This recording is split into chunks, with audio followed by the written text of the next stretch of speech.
இந்திய அணிக்கு 2 டிராகளும் பெண்கள் பிரிவில் ஒரு புதிய லீடரும். இதுதான் 9வது சுற்று உடைய சுருக்கமான ஒரு செய்தின்னு சொல்லணும். 2024 சதுரங்க செஸ் ஒலிம்பியாட் ஹங்கேரியில நடந்துட்டு இருக்கு. கிட்டத்தட்ட முடிவை நோக்கி வந்துட்டோம். 11 சுற்றுல 9 சுற்றுக்களுக்கு முடிஞ்சிருச்சு. இன்னும் 2 சுற்று தான் இன்னும் பாக்கி. இதை நீங்க கேட்டுட்டு இருக்கீங்கன்னா, நான் உங்க சதுரங்க கிராண்ட் மாஸ்டர் பிரியதர்ஷன் கண்ணப்பன். இது செஸ் கஜா சேனல். இப்ப பார்த்தோம்னா, ஓபன் செக்ஷன்ல இருந்து நம்ம ஆரம்பிச்சிருவோம். 9வது சுற்றுல நேத்து என்ன நடந்ததுன்னு. இந்திய அணி உஸ்பெகிஸ்தானோட விளையாண்டாங்க. இந்திய அணி 2 மேட்ச் புள்ளிகள் லீடிங்ல இருந்தாங்க. உஸ்பெகிஸ்தான் மிகவும் இளம் வீரர்கள் உள்ள அணி. நேத்தே நான் சொல்லியிருந்தேன் நம்மளுடைய பதிவுல. இப்ப பாத்தீங்கன்னா 2-2 டிராவ் ஆயிடுச்சு. 4 போர்டுமே 4 ஆட்டங்களுமே இந்தியாவுக்கும் உஸ்பெகிஸ்தானுக்கும் நடந்ததுல டிராவ் ஆயிடுச்சு. இதுல சில ஆட்டங்கள்ல ரொம்ப நேரம் விளையாண்டாங்க. லைக் அர்ஜுன் எரிகேசியோட கேம்லாம் ரொம்ப நேரம் போச்சு. ஆனா யாராலையும் ஜெயிக்க முடியல அந்த மாதிரி.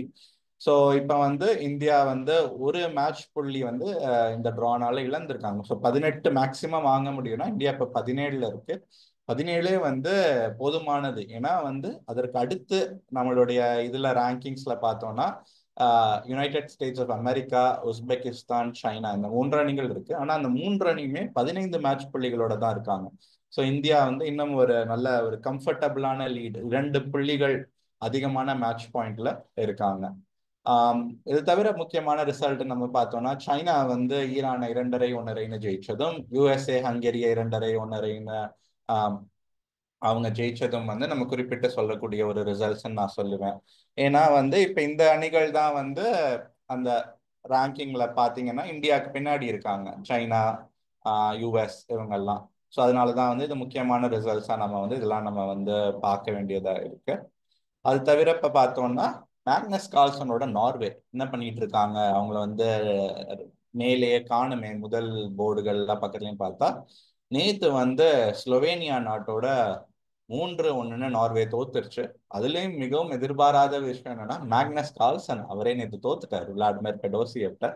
இந்த தோல்வியினால நார்வேக்கான எந்த பதக்கத்துக்கான வாய்ப்புகளும் ஓபன் செக்ஷன்ல இதோட முடிஞ்சிருச்சுன்னு நம்ம எடுத்துக்கலாம். ஏன்னா 2 சுற்றுக்கள்ல அவங்களால 2ம் ஜெயிச்சா கூட வெண்கல பதக்கம் கூட கிடைக்காது. இப்ப இந்த 4 அணிகள் தான் தங்கத்துக்கான போட்டி போடுறாங்க. இந்தியா 17 மேட்ச் புள்ளிகளோட, யுனைடெட் ஸ்டேட்ஸ், உஸ்பெகிஸ்தான் 15 புள்ளிகள், சைனாவும் 15 புள்ளிகள். இப்ப இன்னைக்கு நடக்க போற 10வது சுற்று செம்ம விறுவிறுப்பா, செம்ம இன்ட்ரெஸ்டிங்கா இருக்க போகுதுங்கிறது எந்த சந்தேகமும் இல்லை. இந்தியா யுனைடெட் ஸ்டேட்ஸ் ஆஃப் அமெரிக்காவோட விளையாட போறாங்க. யுஎஸ் இந்தியாவை விட கொஞ்சம் பலம் வாய்ந்த அணி ரேட்டிங் புள்ளிகள் வழி ஒரு இதுல பார்த்தோம்னா. ஸோ யார் யாரோட விளையாட போறா இந்தியாவில்னு பார்த்தா, முதல் போர்டில் குகேஷ் அமெரிக்காவின் ஃபேபியானோ கருவானாவோட விளையாட போறாரு. 2வது போர்டில் வெஸ்லி சோ, பிரக்னானந்தா, அப்புறம் அர்ஜுன் எரிகேசி, டொமிங்கோ எஸ்பெரஸ், விதித் குஜராத்தி லெவான் அரோனியனோட விளையாட போறாங்க.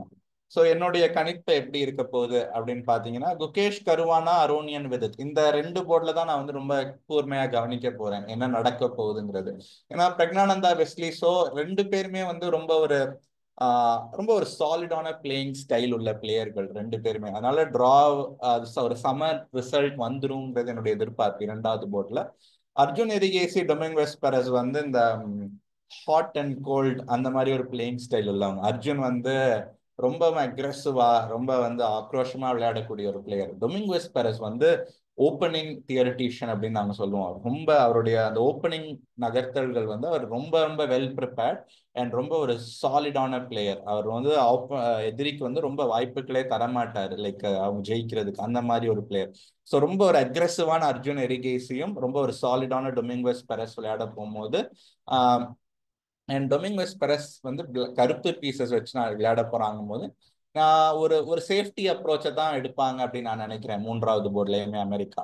ஸோ முதல் போர்ட்ல கருவானா கருப்பு பீஸ் வச்சிருந்தாலும் குகேஷோட ஏதாவது ஒரு வாய்ப்பு ட்ரை பண்ணுவாரு. And Aronian versus Vidit Gujarati அட்டகாசமான மேட்சா இருக்க போகுங்கிறது என்னுடைய கணிப்பு. ஏன்னா அரோனியன் வெள்ளை பீசஸ்கள் வச்சுட்டு விதித்தோட கருப்பு பீஸோட விளையாட போறாரு. ஸோ அப்படி இருக்கும் பொழுது இது ஒரு ரிசல்ட்டுக்கான ஒரு வாய்ப்பு உருவாகும்னா இந்த 2 போர்டு தான், குகேஷ் இல்லைன்னா விதித் போர்டுல நான் நினைக்கிறேன். ஆனாலும் இது இருந்தாலும் என்னுடைய ஒரு வியூகம் கணிப்பு என்னன்னா 2-2 டிராவ் ஆயிரும். நான் எதை வச்சு சொல்றேன்னா, இந்தியா வந்து அது ஒரு ஸ்ட்ராட்டஜியாகவே இன்னைக்கு வந்து 2-2 எடுத்தா போதும்னு அப்ரோச் பண்ணுவாங்க அப்படின்னு தான் வருவாங்க விளையாடுறதுக்கு அப்படின்னு நான் தோணுது. ஏன்னா நான் சொன்னபடி 2 மேட்ச் புள்ளிகள் அதிகமா இருக்கும் பொழுது அஹ், 10வது சுற்றும் டிராப் பண்ணி 11வது சுற்று டிராப் பண்ணாலே இந்தியாவுக்கு வந்து தங்கம் கிடைச்சிரும். அது முக்கியமா என்னன்னா 10வது சுற்று இன்னைக்கு அமெரிக்காவை வந்து டிராப் பண்ணிட்டாங்கன்னா 11வது சுற்றுல இந்தியாவோட மோதுறதுக்கு எந்த பெரிய பலம் வாய்ந்த அணியும் இல்லை. ஏன்னா எல்லா பலம் வாய்ந்த அணிகளோடும் இந்தியா ஆல்ரெடி விளையாண்டுட்டாங்க. இதுதான் அமெரிக்கா தான் கடைசி அந்த பலம் வாய்ந்த அணிகள்னு நான் சொல்லணும்னா. அப்படி இருக்கும் பொழுது இன்னைக்கு நம்ம ஒரு சேஃபா ஒரு 2-2 டிராப் பண்ணிடுவோம், 11வது சுற்றுல பார்த்துக்கலாம், ஏன்னா நம்ம தான் வந்து அந்த லீடர் போர்டில் ஃபர்ஸ்ட்ல இருப்போங்கிற ஒரு ஸ்ட்ராட்டஜியோட வருவாங்கங்கிறது என்னுடைய கணிப்பு. இதுதான் வந்து ஓபன் செக்ஷன்ல இந்தியாவும் யுஎஸ்ஏக்கான மேட்ச். இன்னொரு முக்கியமான மேட்ச்னா உஸ்பெகிஸ்தான் சைனா. இவங்க இதுல வந்து 2-1/2 சைனாவும் சாதகமா முடியுங்கிறது என்னுடைய கணிப்பு. முக்கியமா நான் என்ன நினைக்கிறேன்னா சைனாவோட போர்டுல வந்து வெள்ளை காய்கள் வச்சுட்டு விளையாட போற வேஇ இல்லைன்னா வேங்யூ, இவங்க 2 பேர்ல யாராவது ஒருத்தங்க ஜெயிச்சிருவாங்க. அதனால சைனா 2-1/2 வரும் அப்படிங்கிறது என்னுடைய கணிப்பு. பார்ப்போம் என்ன நடக்குதுன்னு. இப்ப பெண்களுடைய அப்டேட்டுக்கு வந்தோம்னு பார்த்தோம்னா ஒரு புது லீடர் வந்திருக்காங்க. இது முத சுற்று ஆரம்பத்துல இருந்து இந்தியா வந்து லீடிங்லேயே இருந்துட்டு வந்தது. ஆனா தடவையா வி ஹேவ் கசகஸ்தான், அந்த அணி வந்து ஒரு தனி லீட் எடுத்திருக்காங்க. அவங்க வந்து நேற்று போலண்டை 2-1/2 ஜெயிச்சிட்டது வந்து ஒரு குறிப்பிட்டு சொல்லணும். இப்ப வந்து அந்த வேகம் மொமெண்டம் ஆஃப் த டோர்னமெண்ட் வந்து இந்தியாவோட இதுல இருந்து அஹ், கை நழுவி போய்கிட்டு இருக்கு. அந்த கசகஸ்தான் மாதிரி அணிகள் வந்து அந்த மொமெண்டம், அந்த ஸ்பீடை பிக் பண்ணி மேல வந்துட்டு இருக்காங்க. ஏன் இந்தியாவுக்கு வந்து அந்த ஒரு வேகம் மொமெண்டம் குறைஞ்சிட்டே வருது அப்படின்னு நம்ம பார்த்தோம்னா, நேத்து வந்து இந்திய அணி வந்து யுஎஸ்ஏயோட 2-2 டிராவ் ஆயிடுச்சு. அதுலயும் வந்து வைஷாலி வந்து அவங்களுடைய ஆட்டத்தை தோத்துட்டாங்க. வந்திகா அகர்வால் ஜெயிச்சதன் காரணமாக 2-2 ரிசல்ட் ரிசல்ட் ஆயிருக்கு.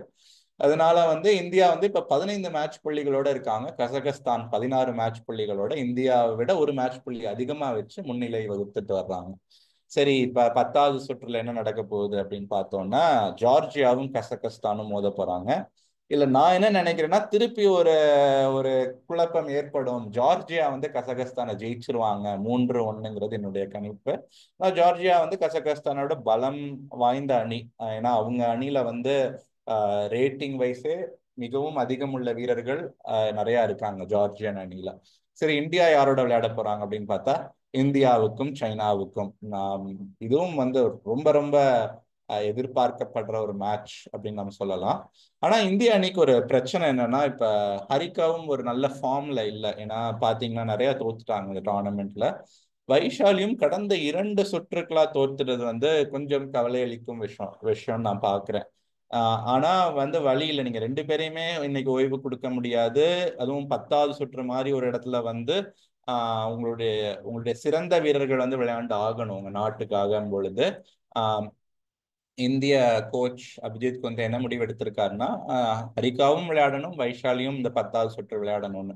ஸோ இங்கதான் வந்து அவங்களுடைய அந்த ஒரு அனுபவம், 2 கேம் தோத்தாலும் கொஞ்சம் ஃபார்ம்ல இல்லைனாலும் அவங்க அனுபவம் வந்து உதவி செய்யும் அவங்களுக்கு அப்படிங்கிறத நம்ம வந்து ஒரு எதிர்பார்ப்பா பார்க்கலாம். ஸோ இந்தியாவுக்காக ஹரிகா, வைஷாலி, திவ்யா தேஷ்முக், வந்திகா அகர்வால் இந்த 4 பேர் இன்னைக்கு விளையாட போறாங்க. சைனாவுக்காக ஜூ ஜைனர், குவோகி, நீ ஷிகோன், லூ மியாவி இவங்க 4 பேரும் விளையாட போறாங்க. என்ன நடக்க போகுதுன்னு நம்ம ஆவலா எதிர்பார்ப்போட இருக்கோம்.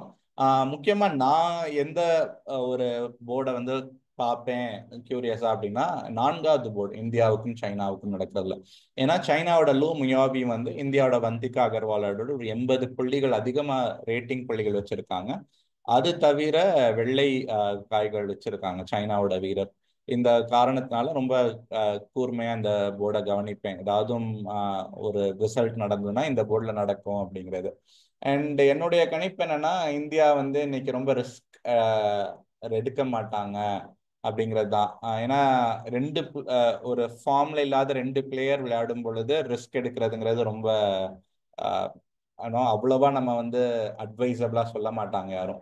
அப்படிங்கும்போது 2-2 நோக்கி தான் இந்தியா வந்து இன்றைக்கு போகும்போதே ஒரு யோசனையில இருப்பாங்க அப்படின்னு நான் நினைக்கிறேன். ஸோ இதுதான் நடக்குது. அண்ட் பெண்களோட ஸ்டாண்டிங்ஸ் பார்த்தீங்கன்னா அந்த டீம் எந்தெந்த நாடுகள் எந்த பொசிஷன்ல இருக்குன்னு பார்த்தா இப்போதைக்கு தங்கம் வாங்க வாய்ப்புள்ள நாடுகள் கிட்டத்தட்ட ஒரு 11 நாடுகளுக்கு வாய்ப்பு இருக்குன்னு சொல்லுவேன். கசகஸ்தான் அணி தான் வந்து முதன்மை இடத்துல இருந்தாலும் 16 புள்ளிகளோட 15 புள்ளிகளோட இந்தியா இருந்தாலும் 14 புள்ளிகள்ல கிட்டத்தட்ட 9 அணிகள் இருக்கு. சீனா, Armenia, Poland, United States of America, Spain, Germany, Ukraine, Georgia, Vietnam, இவங்க எல்லாருமே வந்து இந்த 10வது சுற்றுல வந்து என்ன நடக்க போகுதுங்கிறத பொறுத்து. ஃபார் எக்ஸாம்பிள் நம்ம பார்த்தோம்னா இப்ப இவங்க வந்து நம்ம ஜார்ஜியா விளையாடுறாங்கல்ல, ஜார்ஜியா வந்து கசகஸ்தானை ஜெயிச்சிட்டாங்கன்னு வச்சுக்கோங்க, கிட்டத்தட்ட 16 புள்ளிகள்ல தான் எல்லா அணிகளும் வந்து நிற்கும். அப்ப 11வது சுற்று வந்து ரொம்ப விறுவிறுப்பா ஒரு என்ன வேணாலும் நடக்கலாங்கிற ஒரு சூழ்நிலையை நோக்கி போக போகுது. ஸோ பெண்கள் இதுல வந்து யாரு மெடல், யாரு பதக்கம் வாங்குவா, யாரு தங்கப்பதக்கம் வாங்குவா, யாரு பதக்கம் வாங்குவான்னு கூட இப்போதைக்கு சொல்ல முடியாது. அந்த அளவுக்கு ஒரு ஸ்திரமான ஒரு தெளிவில்லாத ஒரு சூழ்நிலையில தான் இருக்கு. ஆனா இப்ப வந்து ஓப்பன் செக்ஷன் பார்த்தோம்னா ஓரளவுக்கு நமக்கு கொஞ்சம் ஒரு தெளிவு வந்துருச்சு. இந்தியாவுக்கு கண்டிப்பா ஒரு மெடல் இருக்குன்னு நான் சொல்லுவேன். தங்கத்துக்கு தான் வாய்ப்புகள் ரொம்ப அதிகம். கிட்டத்தட்ட ஒரு 80% வாய்ப்பு இந்தியா தான் தங்கம் ஜெயிக்கும். இன்றைக்கு யுனைடெட் ஸ்டேட்ஸ் ஆஃப் அமெரிக்கா வந்து ஒரு எதிர்பாராம இந்தியா தோக்காம இருந்ததுன்னா தங்கம் உறுதி இந்தியாவுக்கு. இன்னைக்கு ஒரு டிராப் பண்ணிட்டாங்கன்னா கிட்டத்தட்ட உறுதி ஆயிரும். இதுதான். ஸோ இவ்வளவு நேரம் நீங்க கேட்டுட்டு இருந்தது வந்து 2024 சதுரங்க செஸ் ஒலிம்பியாடோடைய ஒரு ரவுண்ட் ரிப்போர்ட்டும், அடுத்த 9வது சுற்றோட ரிப்போர்ட்டும், 10வது சுற்றுக்களான கணிப்புகளும். நீங்க கேட்டுட்டு இருக்கிறது வந்து செஸ் கஜா சேனல். நான் உங்க சதுரங்க கிராண்ட் மாஸ்டர் பிரியதர்ஷன் கண்ணப்பன். தொடர்ந்து உங்களுடைய ஆதரவை கொடுத்துக்கிட்டே வாங்க. இது வந்து தமிழ்ல நம்ம பண்ற ஒரு பாட்காஸ்ட் நிகழ்ச்சி. ஆங்கிலத்துல இங்கிலீஷ்ல வந்து நிறைய வீடியோஸ் நாங்க ஆல்ரெடி வந்து நம்ம யூடியூப் சேனல் எல்லாம் வச்சு இருக்கு. செஸ் ஓட இம்ப்ரூவ்மெண்ட்டுக்கு, இல்ல நீங்க இப்பதான் முதல் தடவை செஸ் கத்துக்க போறீங்கன்னா எப்படி கத்துக்கணும், நிறைய பதிவுகள் இருக்கு, ரெக்கார்டிங்ஸ் இருக்கு. நீங்க அது எல்லாத்தையும் பார்த்து சப்போர்ட் பண்ணணும் அப்படிங்கிறது எங்களுடைய வேண்டுகோளா இருக்கு. இது வரைக்கும் உங்களுடைய ஆதரவுக்கு நன்றி. நன்றி, வணக்கம்.